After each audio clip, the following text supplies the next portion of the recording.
After an intense exchange of threats and frightening implications between President Donald Trump and North Korea's Kim Jong-un, the US and North Korea's allies are staking out their positions in case of a conflict. Australia, a longtime US ally, has stated that it will invoke a mutual defense if the US is attacked by North Korea. America stands by its allies, including Australia of course, and we stand by the United States, Malcolm Turnbull told 3AW, an Australian radio station. So be very, very clear on that.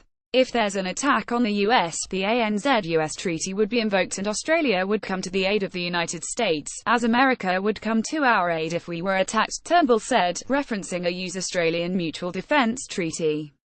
Meanwhile, Japan's government is preparing to position Patriot advanced capability missile defense batteries along the route of a possible North Korean missile strike on Guam, according to Nikkei Asian Review. The US and Japan cooperate closely on defense, and Japanese ships support the US's Aegis missile defense systems at sea and on land.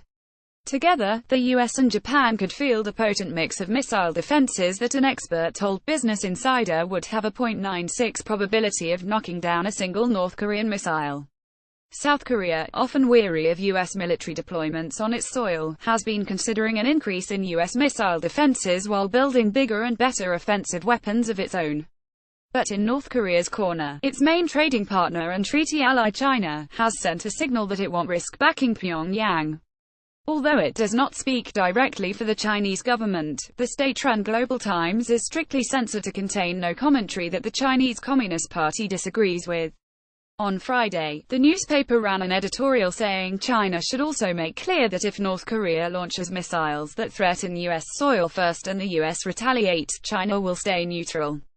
While the US under President Donald Trump has had some spats with leaders of Australia and South Korea, and his fiery rhetoric in recent days has turned heads, the deep alliances between the US, its Asian allies, and Australia remains ironclad in the face of possible nuclear war with North Korea.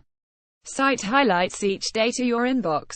Follow Business Insider Australia on Facebook, Twitter, LinkedIn, and Instagram.